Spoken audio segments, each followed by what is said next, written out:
Mitchell O'Connor's 4 minutes to make initial statement. Minister, this day week on October the 14th, you will be announcing the much anticipated Budget 2015.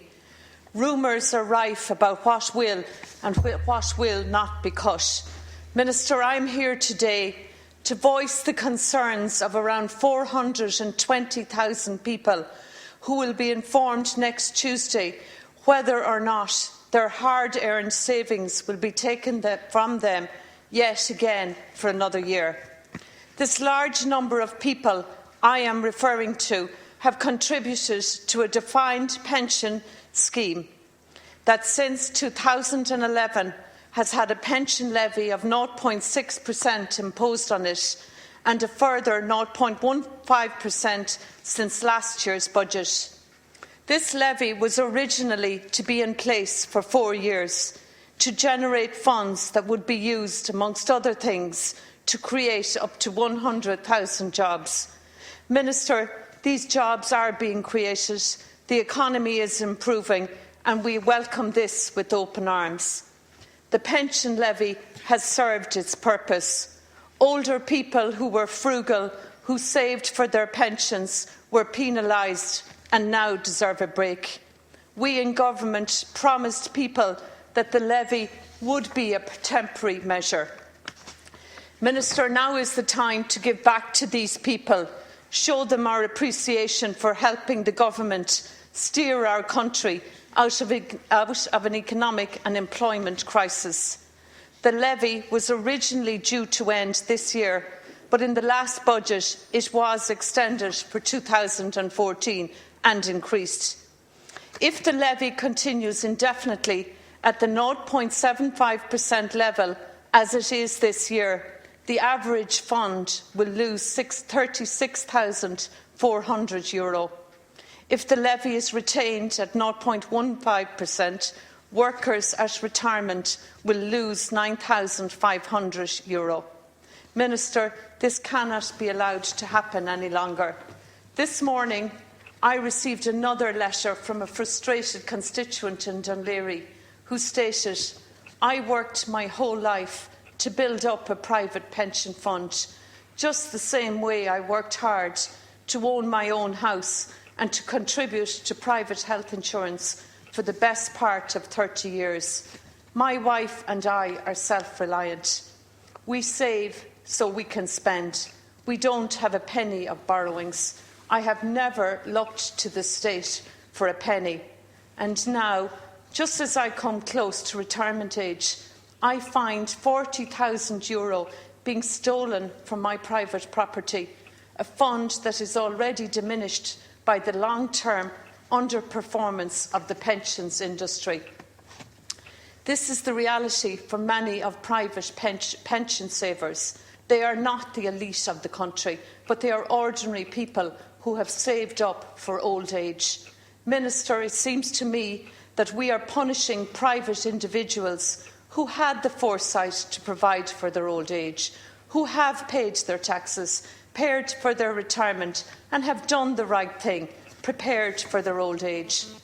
Minister, these are the individuals who also paid their taxes all through the difficult years of the recession in the 80s, and they are now being punished as a result of an impact of another recession. We don't see them marching the streets or ringing Joe Duffy, but they are still treated badly.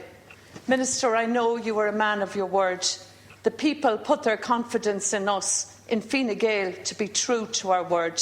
The pension levy has met its objectives, and I urge you, Minister, to abolish the pension levy next week and allow these people to rightfully enjoy their years of hard earnings and their years of old age. And I'll call the Minister to reply. 4 minutes. Thank you, Last Count Corla, and I wish to thank Deputy Mary Mitchell O'Connor for raising this matter, which I know is of concern to her and many others.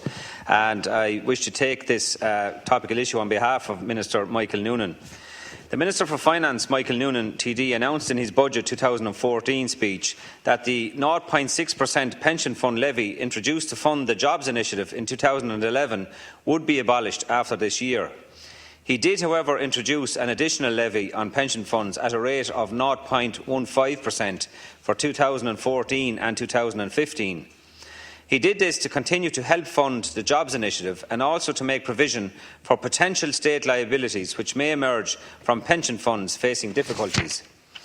The abolition of the 0.6% levy after this year and the application of the 0.15% levy for this year and next are reflected in the Finance No. 2 Act 2013 legislation, which gave legal effect to these Budget 2014 announcements. The reduced VAT rate of 9% on tourism and certain other services was one of the very significant and successful measures introduced by the Jobs Initiative. It was due to end in 2013. In his Budget 2014 speech, the Minister announced the continuation of the reduced 9% VAT rate. He also announced that the air travel tax was being reduced to zero with effect from the 1st of April 2014. The 9% VAT rate has helped to create thousands of new jobs as well as protecting existing jobs.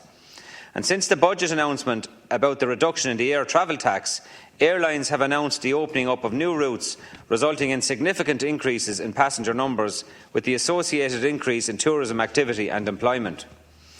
The Minister for Finance also said in his Budget 2014 speech that the additional 0.15% levy for 2014 and 2015 would be used to help make provision for potential state liabilities which may emerge from pre-existing or future pension fund difficulties, although funds from the levy would not be specifically set aside for this purpose.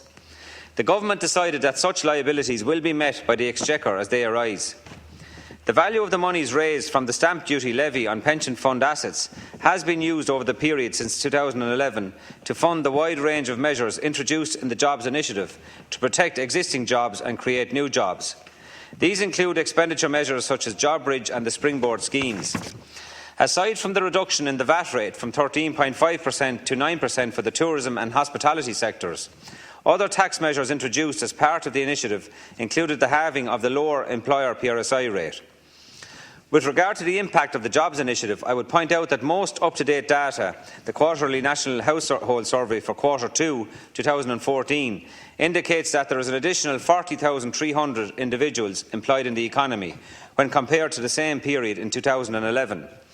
Furthermore, there are an additional 23,300 individuals employed in tourism and hospitality sectors, which are the sectors that specifically benefit from the reduction in the VAT rate from 13.5% to 9%. The Jobs Initiative also included a number of current and capital expenditure measures, including a number aimed at retraining the workforce. The JobBridge scheme, for example, has exceeded the 5,000 places originally set out in the Jobs Initiative programme. Due to demand for places, extra funding was provided to the JobBridge scheme, with funding for a weekly average of 6,740 places in 2014. As of the end of August 2014, the total number of internships taken up under JobBridge, the National Internship Scheme, has passed 32,000.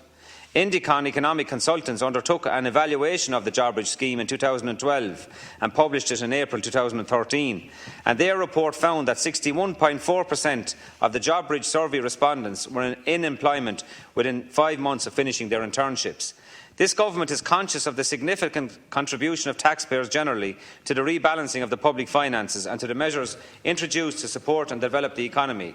There has been progress in these areas, and these efforts are ongoing, including the continuation of measures in the Jobs Initiative designed to improve the economic environment by providing the means to encourage job creation in areas of economy most likely to deliver that employment in the shortest time frame possible. Deputy Mary Mitchell-O'Connor has 2 minutes for a supplementary. Minister, thank you for your response, and I do understand absolutely that the pension levy has been put to good use. However, what I would ask you is that ordinary decent people who saved for their pensions are not levied again next year. These people did the right thing. As I said already, they paid from the 80s right through up to now, when they're now going to try and enjoy their retirement. And Minister, we gave a commitment and we gave a timescale. And I ask you, Minister, that we do the right thing. And I want you to keep this promise, and I want you to give these responsible people a break in Budget 2015. Thank you. Come out with Minister. Final reply on this. Can I just say to the Deputy that I certainly will bring your concerns, which I know are very strong concerns, directly to Minister Noonan. And obviously I can't second guess at this stage what exactly he will include in his budget announcements this day week actually. But I will assure the Deputy that her concerns will be brought to the attention of the Minister and his officials, and I will do that immediately. Thank you, Lascan Corla. Come out with Era. Now the next item, the need for legislation to facilitate